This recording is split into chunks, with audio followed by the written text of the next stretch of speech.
이 아침 하나님께서 우리에게 주신 말씀이 여기 있습니다.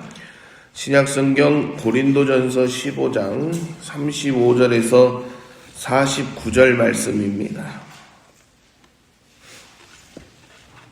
고린도전서 15장 35절에서 49절 말씀을 제가 한 절 여러분이 한 절 교독하시겠습니다. 누가 묻기를 죽은 자들이 어떻게 다시 살아나며 어떠한 몸으로 오느냐 하리니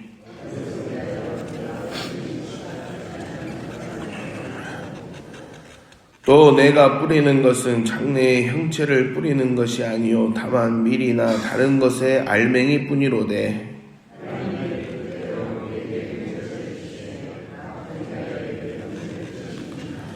육체는 다 같은 육체가 아니니 하나는 사람의 육체요 하나는 짐승의 육체요 하나는 새의 육체요 하나는 물고기의 육체라.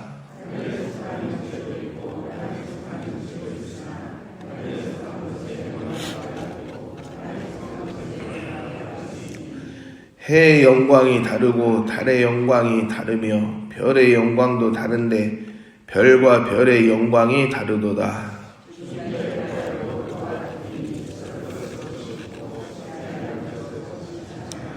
욕된 것으로 심고 영광스러운 것으로 다시 살아나며 약한 것으로 심고 강한 것으로 다시 살아나며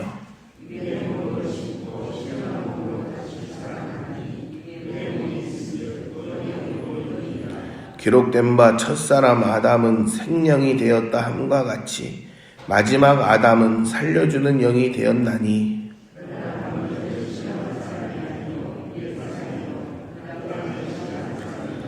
첫사람은 땅에서 났으니 흙에 속한 자이거니와 둘째 사람은 하늘에서 나셨느니라.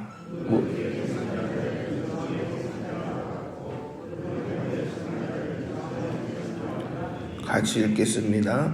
우리가 흙에 속한 자의 형상을 입은 것 같이 또한 하늘에 속한 이의 형상을 입으리라. 아멘. 세상은 죽음을 끝이라고 말합니다. 무덤에 들어가면 그것으로 모든 것이 끝난다고 말합니다. 그런데 이 말은 오늘 처음 나온 말이 아닙니다. 2000년 전 고린도라는 도시가 있었습니다. 그곳은 헬라 문화가 가득한 도시였습니다. 그 시대의 사람들은 이렇게 생각했습니다. 몸은 영혼을 가두는 감옥이다. 몸은 영혼을 가두는 감옥이다라 생각했습니다. 그래서 사람이 죽으면 그 영혼은 자유로워진다. 그 몸을 벗어나 자유로워진다. 그러니 그들에게 죽은 몸이 다시 살아난다는 말은 도무지 받아들일 수 없는 이야기였습니다. 겨우 벗어난 감옥으로 다시 들어가라는 말처럼 들렸기 때문입니다. 그래서 바울이 부활을 전할 때에 사람들은 비웃었습니다. 사도행전 17장을 보면 바울이 아덴에서 부활을 전하자 사람들이 그 말을 듣고 조롱했다고 기록되어 있습니다. 고린도 교회 안에서도 마찬가지였습니다. 교회 안에까지 이런 생각이 스며들었습니다. 12절 하반절을 보시면 어떤 사람들은 죽은 자의 부활이 없다고 말하고 있었습니다. 또한 35절을 보시면 죽은 자가 어떻게 다시 살아나며 어떠한 몸으로 온다는 말인가 라고 말하고 있습니다. 여러분, 이 질문은 그 시대만의 질문이 아닙니다. 오늘 우리가 사는 세상도 똑같이 묻습니다. 죽으면 끝이지 무슨 부활이냐. 여러분, 만일 정말 부활이 없다면 우리의 믿음은 헛것입니다. 부활이 없다면 우리가 예수님을 믿을 이유가 없습니다. 바울도 분명히 말합니다. 14절에 보면 그리스도께서 만일 다시 살지 못하셨으면 너희 믿음도 헛것이라고 말합니다. 19절에 보면 만일 우리가 그리스도 안에서 바라는 것이 다만 이 세상의 삶뿐이면 모든 사람 가운데 우리가 더욱 불쌍한 자라고 말하고 있습니다.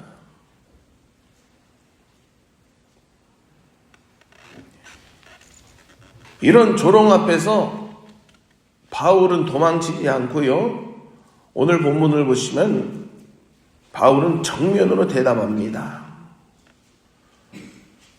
바울이 말하는 것은 이 부활에 대해서 조롱할 때 바울은 정면으로 대답하는데, 바울이 가리킨 것은 바로 밭에 있는 씨앗을 통해서 대답을 합니다.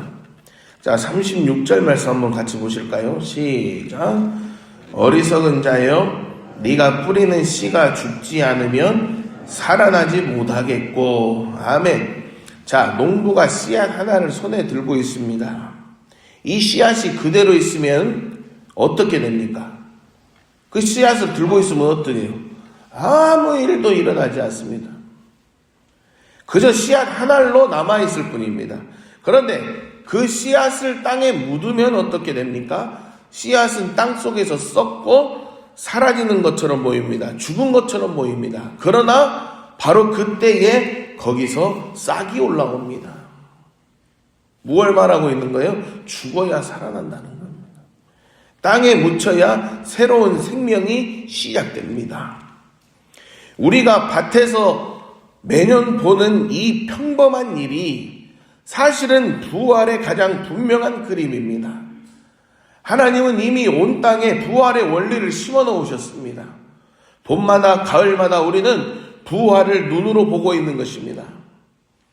그런데 여기서 한 가지 더 중요한 것이 있는데요. 바울은 이어서 이렇게 말합니다. 37절, 38절 말씀 같이 읽어보겠습니다. 시작.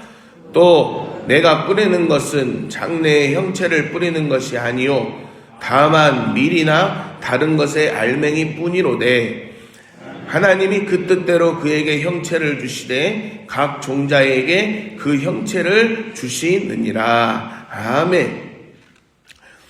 우리가 씨앗을 심을 때에 우리는 작은 씨앗 하나를 심습니다. 그런데 거기서 자라는 것은 그 작은 씨앗이 아닙니다. 풍성한 줄기와 잎과 열매입니다. 심은 것과 자라난 것은 같으면서도 완전히 다른 거죠.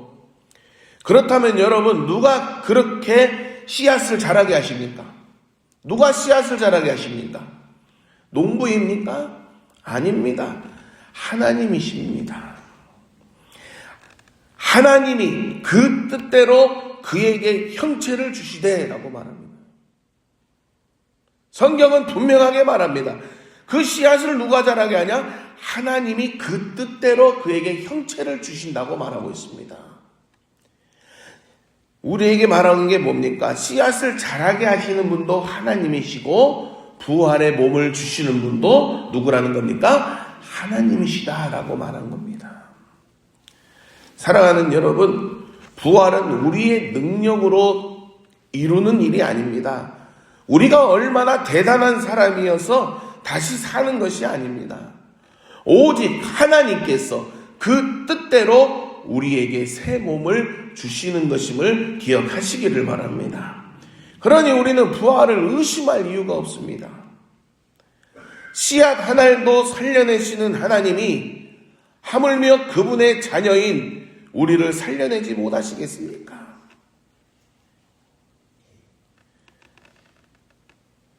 씨앗의 비유로 어떻게 다시 사는가에 답을 한 바울은 이제 두 번째 질문으로 넘어갑니다.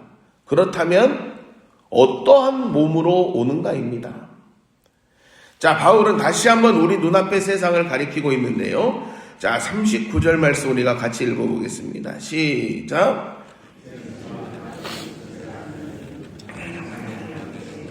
하나는 짐승의 육체요, 하나는 새의 육체요, 하나는 물고기의 육체라. 아멘.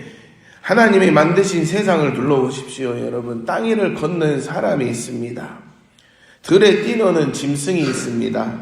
하늘을 나는 새가 있습니다. 물속을 헤엄치는 물고기가 있습니다. 이 모든 것이 다 몸입니다. 그런데 그 몸들이 다 같습니까? 다 같아요, 여러분? 들에 뛰노는 짐승아 우리하고 다 같아요? 틀리잖아요. 서로 다릅니다. 하나님은 각각에게 그에 맞는 서로 다른 몸을 주셨습니다. 이제 바울은 하늘로도 눈을 돌리는데요. 자, 40절, 41절 계속해서 같이 읽습니다. 시작. 하늘에 속한 형체도 있고 땅에 속한 형체도 있으나 하늘에 속한 것의 영광이 따로 있고 땅에 속한 것의 영광이 따로 있으니 해의 영광이 다르고 달의 영광이 다르며 별의 영광도 다른데 별과 별의 영광이 다르도다. 아멘. 여기서 하늘에 속한 형체란 해와 달과 별을 말합니다. 자, 무엇을 말하는 거예요? 해가 빛나는 영광이 다릅니다. 달이 빛나는 영광이 다릅니다. 별 하나하나가 빛나는 영광이 다 다르다고 말하고 있습니다. 바울이 지금 무엇을 말하는 겁니까? 바울이 말하는 것은 이겁니다. 우리 하나님은 한 가지 모양으로만 만드시는 분이 아니라는 것입니다. 하나님은 종류에 따라 각기 다른 몸을 주실 수 있는 분입니다. 하나님은 서로 다른 영광을 입히실 수 있는 분이라는 것을 말하고 있습니다. 그렇다면 여러분, 부활의 몸은 어떻겠습니까? 지금 우리가 가진 이 몸과 똑같겠습니까? 아닙니다. 다양한 영광의 몸을 만드시는 하나님께서 부활의 몸도 지금과는 전혀 다른 새로운 영광의 몸으로 입혀주실 줄 믿습니다. 씨앗과 열매가 같으면서도 다르듯이 지금 우리 몸과 부활의 몸도 같으면서도 다릅니다. 지금은 약하고 초라해 보여도 그날에는 상상할 수 없는 영광의 몸으로 변화될 줄 믿습니다. 그렇다면 그 부활의 몸은 지금 우리 몸과 어떻게 다르다고 성경은 말하고 있는가요? 42절에서 44절을 통해 우리에게 말합니다. 자, 같이 읽어보겠습니다. 시작. 그와 같으니 썩을 것으로 심고 썩지 아니할 것으로 다시 살아나며 욕된 것으로 심고 영광스러운 것으로 다시 살아나며 약한 것으로 심고 강한 것으로 다시 살아나며 육의 몸으로 심고 신령한 몸으로 다시 살아나나니 육의 몸이 있은즉 또 영의 몸도 있느니라. 아멘. 지금 우리 몸은 썩어 없어질 것입니다. 세월이 가면 병들고 늙고 결국 흙으로 돌아갑니다. 지금 우리 몸은 욕된 몸이고 약한 몸입니다. 그러나 부활의 몸은 어떻다고 성경은 말한가요? 부활의 몸은 다릅니다. 다시는 썩지 않는 몸이라고 말합니다. 다시는 시들지 않는 영광스러운 몸이라고 말합니다. 다시는 병들지 않는 강한 몸이라고 말합니다. 또한 신령한 몸으로 다시 살아난다고 말합니다. 여기서 신령한 몸이라는 말을 오해해서는 안 됩니다. 44절 보면 신령한 몸이라고 하지 신령한 영이라고 하지 않습니다. 이것은 몸이 사라지고 영혼만 남는다는 뜻이 아닙니다. 여기서 말하는 신령한 몸이란 성령으로 충만하게 변화된 몸, 하나님의 생명으로 가득 찬 몸을 말하는 것입니다. 부활은 몸이 없어지는 것이 아니라 성령으로 새롭게 변화된 몸을 입는 것입니다. 여러분, 이 놀라운 약속이 누구에게 주어진 것입니까? 들의 짐승입니까? 하늘의 새입니까? 물속의 물고기입니까? 아닙니다. 바울은 45절부터 이 약속이 누구의 것인지를 분명하게 밝히고 있습니다. 자, 45절 말씀 같이 읽어보겠습니다. 시작. 기록된 바 첫사람 아담은 생명이 되었다 함과 같이 마지막 아담은 살려주는 영이 되었나니. 아멘. 자, 성경은 두 사람을 말하고 있습니다. 첫 아담과 마지막 아담이신 예수 그리스도입니다. 첫 아담은 산영이라고 했습니다. 생명, 산영이라 했습니다. 자기 한 사람이 살아있는 존재가 되었다는 말입니다. 자, 그러나 마지막 아담은 어떻게 말하고 있어요? 살려주는 영이라고 말하고 있습니다. 자, 성경에 보면 분명하게 말합니다. 첫 사람 아담은 생명이 되었다. 그냥 살아있는 존재가 되었다. 하지만 마지막 아담은 살려주는 영이 되었다 그래요. 자, 마지막 아담은 자기만 사는 분이 아니라 남을 살리시는 분이라는 말입니다. 첫사람 아담은 흙으로 지음받아 흙으로 돌아갔습니다. 그에 속한 모든 사람도 흙으로 돌아갑니다. 그러나 마지막 아담 예수 그리스도는 다릅니다. 그분은 어디에 속한 사람이라고 말해요? 성경에 하늘에 속한 분이라고 말합니다. 그리고 그 살려주는 생명으로 그분을 믿는 저와 여러분을 살려주실 줄 믿습니다. 그리고 그분을 믿는 우리에게 놀라운 약속을 주시네요. 49절에 보면 이렇게 말합니다.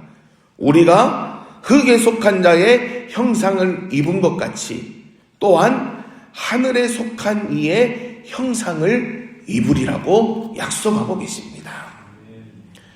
하나님은 수많은 피조물을 다양하게 지으셨습니다. 짐승도, 새도, 물고기도, 해와 달과 별도. 그러나 그 모든 피조물 가운데에 오직 사람에게만, 그것도 마지막 아담 되시는 예수 그리스도를 믿는 자에게 하늘에 속한 자의 형상을 입으리라는 약속을 주셨습니다. 짐승에게는 이 약속이 없습니다. 별에게도 이 약속이 없습니다. 오직 하나님의 형상으로 지음받은 우리에게만, 예수 그리스도를 믿는 우리에게만 부활의 약속, 영광의 약속이 주어진 줄 믿습니다. 여러분, 이 얼마나 놀라운 은혜입니까? 우리가 잘나서가 아닙니다. 우리가 그 형상을 지킬만 해서도 아닙니다. 오직 마지막 아담 되시는 예수 그리스도께서 우리를 위해 그 길을 열어주셨기 때문입니다. 사랑하는 성안교회 가족 여러분, 우리는 이 놀라운 약속을 받은 사람들입니다. 썩을 몸이 썩지 아니할 몸으로 변할 것입니다. 흙에 속한 우리가 하늘에 속한 자의 형상을 입을 것입니다.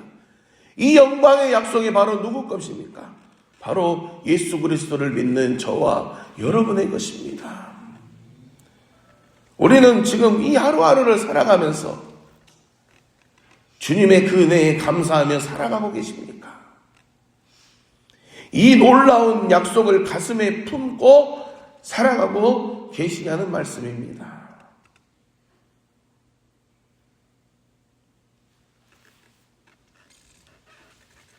그렇다면 이제 우리가 어떻게 살아야 하겠습니까? 바울은 이 긴 부활의 이야기를 마치면서 바로 그 질문, 우리가 어떻게 살아야 되는가에 대해 친히 답을 줍니다. 여러분 58절 말씀하고 같이 보실까요? 58절 말씀, 57절, 58절 같이 보겠습니다. 시작. 우리 주 예수 그리스도로 말미암아 우리에게 승리를 주시는 하나님께 감사하노니 그러므로 내 사랑하는 형제들아 견실하며 흔들리지 말고 항상 주의 일에 더욱 힘쓰는 자들이 되라. 이는 너희 수고가 주 안에서 헛되지 않은 줄 알미라. 아멘. 그 은혜에 감사하며 살아가는 우리에게 바울은 첫 번째로 견실하며 흔들리지 말라고 말합니다. 세상은 여전히 죽으면 끝이라 합니다. 조롱하고 비웃습니다. 그러나 우리에게는 부활의 약속이 있습니다. 그 어떤 조롱에도 그 어떤 시련에도 흔들리지 마시기를 간절히 부탁드립니다. 두 번째로 항상 주의 일에 더욱 힘쓰라고 말합니다. 부활이 없다면 우리의 수고는 다 헛된 것이고 부활이 없다면 우리는 그렇게 불쌍한 자입니다. 그러나 우리에게는 부활의 소망이 있습니다. 우리에게는 부활이 있습니다. 성경을 통해 친히 약속하셨고 말씀하셨습니다. 부활이 있기에 우리의 수고는 결코 헛되지 않습니다. 오늘 흘리는 땀도 오늘 견디는 눈물도 주님 안에서 단 하나도 헛되지 않습니다. 어떠한 환경과 상황 가운데서도 부활의 소망을 가지고 항상 주의 일에 더욱 힘쓰며 나아가시기를 간절히 부탁드립니다. 어떠한 삶을 살아가시겠습니까? 세상 사람들과 똑같은 삶을 살아가시겠습니까? 아니면 부활의 소망을 품고 주님의 은혜에 감사하며 살아가시겠습니까? 간절히 부탁드리옵기는, 간절히 바라옵기는, 우리를 위해 피 한 방울 물 한 방울까지 아끼지 아니하시고 십자가에 죽으셨다가 3일 만에 부활하시어 사망 권세를 깨뜨리시고 우리에게 첫 열매가 되어주셔서 부활의 소망을 주신 그 주님만을 바라보고 살아가는 저와 여러분이 되기를 간절히 소망합니다. 기도하겠습니다. 하나님 아버지 감사합니다. 견실하며 흔들리지 말고 항상 주의 일에 더욱 힘쓰는 우리가 되게 하여 주시옵소서. 주님은 우리에게 분명하게 말씀하셨습니다. 부활의 소망을 주셨습니다. 조롱하고 비웃는 세상을 향해 당당하게 말씀하셨습니다. 자연의 이치를 통하여서 우리가 다시 부활할 것임을 약속하셨습니다. 아버지 하나님, 오늘 우리가 주님 앞에 결단하는 시간이 되게 하시고 어떠한 조롱과 비웃음에도 흔들리지 아니하며 천국 소망, 부활의 소망을 가지고 항상 주의 일에 힘쓰며 나아가는 주의 자녀들이 되게 하여 주시옵소서. 이 시간 주님 앞에 빈손으로 오지 아니하고 또한 우리의 몸과 예물을 올려드리오니 하나님 홀로 영광 받으시고 간구하는 기도의 제목마다 주의 손에 붙들림 바 되게 하여 주시옵소서. 오늘 이 아침도 주님의 은혜에 감사하며 주님 앞에 나온 살아가는 주의 자녀들이 싸우니 한 심령도 빠짐없이 주여 살아가는 자녀들을 기억하여 주시옵시고 이들의 입술을 통하여 주의 이름을 부르짖으며 기도하며 나아갈 때에 막혀있던 것들이 열리게 하시고 무너졌던 것들이 다시 수축되게 하시며 연약해진 것들이 다시 회복되는 귀하고 복된 역사가 나타나게 하여 주시옵소서. 하나님 주의 손으로 붙드시고 하늘문을 여시고 축복하여 주시옵소서. 예수님의 이름으로 기도드리옵나이다. 아멘.